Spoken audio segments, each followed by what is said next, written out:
이혁진 씨라고 혹시 아시나요? 옵티머스 뭐 사건 이렇게 얘기하면 좀 얘기를 많이 들었을 텐데 이혁진 씨라고. 자, 요게 지금 이혁진 씨가 지금 조국 전 장관, 조국 대표 옆에 있는 요 남성입니다. 문재인 대통령 옆에 있는 분이죠. 이거는 2008년인가요? 그 네. 총선에 이제 이혁진 씨가 이제 그 민주당 공천을 받아가지고 강남 갑인가 그래 뭐 출마를 했었어요. 네. 그때 찍은 사진들입니다. 네. 근데 이 사진들을 이렇게 이제 그 지시하면서 이혁진 전 옵티머스의 대표가 미국에서 도피 중 사망했다라고 하면서 이혁진 씨가 무슨 옵티머스 사기극의 주범인 것처럼 네. 그래서 그 엄청난 범죄를 저지르고 미국에 도피 중인 것을 기정사실로 전제하고 저렇게 기사를 썼죠. 저 기사를 쓴 기자가 최은민 기자예요. 그 최원민 기자가 저는 얼마 전까지 이제 그 조선일보에 있는 줄 알았는데 네. 매일신문으로 또 옮겼더라고요. 그런데 저는 이 부분을 보고 또 한번 놀랐는데 정천수 씨가 사실 이혁진 씨에 대해서 이렇게 계속 비방을 하고 또 사망 후에도 이렇게 또 비방을 하는 거 보고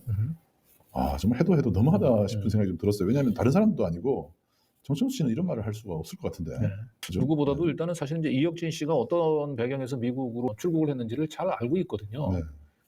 저는 이제 옵티머스 사기 사건의 피해자입니다. 사실은 이혁진 씨는 자기가 가지고 있는 자산운용사, 옵티머스로 이름 바꾸기 전에는 이제 베리타스 자산운용이라고 하는 것이었는데 그걸 사실상 뺏긴 거예요. 저걸 뺏어가지고 이제 그 옵티머스 사기극을 일으킨 거고. 그런데도 지금 사실은 저렇게 사진에 나온 것처럼 과거에 이혁진 씨가 이제 민주당의 공천을 받아서 출마한 이력이 있다는 걸로 모든 옵티머스 사기극의 그 책임을 전부 이혁진 씨한테 뒤집어 씌우고 저기를 이혁진 씨를 마치 주범처럼 몰아가니까 그게 윤석열이 이제 서울중앙지검장 대검총장 할 시절이에요. 이러다가는 자기가 그 옵티머스의 주범이 따로 있는데 자기가 다 이걸 뒤집어 쓸 것 같으니까 그냥 필사에 탈출을 한 거예요, 사실 미국으로. 사실은 누구보다도 정천수 씨가 저걸 잘 알고 있거든요. 그때 제가 이제 저는 합류하기 전인데 2021년 초였죠. 네. 강진구 기자님 그때 중심으로 취재했던 그런 기사로 알고 있는데 옵티머스 악의 카르텔인가요? 네. 그런 테마로 기자들이 연대 취재를 해서 많은 기자들이 그때 참여했던 걸로 알고 있습니다. 네, 그리고 이제 옵티머스 저희들이 볼 때는 지금 뭐 삼보토건하고도 연결이 되고 그 모피아하고도 연결이 되고 지금 악의 진짜 말 그대로 카르텔인데 이 이혁진 씨의 자산운용사를 옵티머스 이 사기범들이 그 빼앗고 난 뒤에 첫 번째로 했던 것이 그 자기네가 이제 우량한 사모펀드인 것처럼 보이기 위해서 전파진흥원의 돈을 끌어대거든요. 이 사실을 이제 이혁진 씨가 알고 더 이상 이 피해를 막아야 된다라고 하는 생각에 전파진흥원을 관리하고 있는 과기부 장관이 있어요. 네. 문재인 정부 때. 그 유영민 장관인데 유영민 장관이 그 베트남 대통령 순방차 따라갔다는 소식을 듣고 본인이 직접 그 베트남에 가서 유영민 장관이 묵고 있는 호텔 앞에서 소리를 질러요. 장관님, 큰일 났습니다. 전파진흥원 돈을 옵티머스 사기범들이 악의적으로 이용을 하려고 한다. 이거 반드시 감사 들어가야 됩니다. 라고 이제 면담을 요구해서 결국 유영민 장관이 이 이혁진 씨의 민원을 받아서 전파진흥원을 감사를 시켜요. 그런데 그 감사 결과를 받아서 수사하던 서울중앙지검이 그걸 덮습니다. 그걸 덮을 때 서울중앙지검장이 윤석열이었어요. 이혁진 씨는 옵티머스 사기극의 주범이 아니고 옵티머스 사기극이 확진되는 것을 막으려고 마지막까지 노력했었던 사람이에요. 이혁진 씨의 노력에 의해서 옵티머스 이 사기극이 사실 우리 언론에 처음으로 거론이 됐던 사람. 그런데 왜 저 양반을 옵티머스 사기극의 주범인 것처럼 얘기를 하냐고. 저걸 누구보다도 정천수 씨는 잘 안단 말이에요. 네. 미국에 가서도 저렇게 끊임없이 옵티머스 이 배후의 실체를 밝혀야 된다라고 저렇게 목소리를 높이던 분이에요. 이게 2021년 3월이잖아요. 네. 이 당시에 그 열린공감 TV에서 이거를 방송을 계속 하고 있었던 때 아닌가요? 네, 맞습니다. 틈만 나면 이제 한국의 상황이 좋아지면 귀국하겠다라고 얘기를 했었어요. 그래서 수시로 저한테도 전화 와서 제가 지금 귀국하면 괜찮겠습니까? 라고 하는 얘기를 했었고 저는 지금은 시기상조도 아직도 검찰이 그 독재가 끝나지 않았고 네. 당시 지금 들어오게 되면 옵티머스 모든 책임을 당신한테 뒤집어 씌울 거다.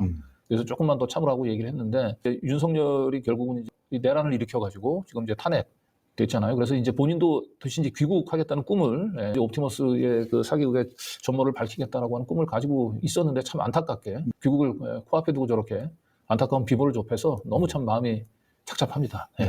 제가 그 이혁진 씨를 그 마지막으로 본 게 2022년 5월에 미국에서 잠깐 그 정천수 씨와 같이 그 시민 포털 사업을 하면서 그 미국 교민들 모금하러 다니던 때가 이제 기억이 나는데 이혁진 씨가 당시에 이제 정천수 씨로부터 버림을 받았어요. 네. 그걸 버림받은 걸 알게 된 시점이 언제냐면 정천수 씨가 미국 교민들로부터 모금했던 그 자금 18만 불이 있습니다. 18만 불을 몰래 혼자서 전액 인출하려다가 그 공동 계좌 개설자인 이혁진 씨의 부인이 있어요. 그 부인한테 그게 발각이 됩니다. 공동 개설자니까 은행에서 공동 개설자한테 연락이 갔던 거예요. 네. 그래서 정천수 씨가 18만 불을 전액 인출하려다가 일종의 이제 횡령 사고가 났던 거죠.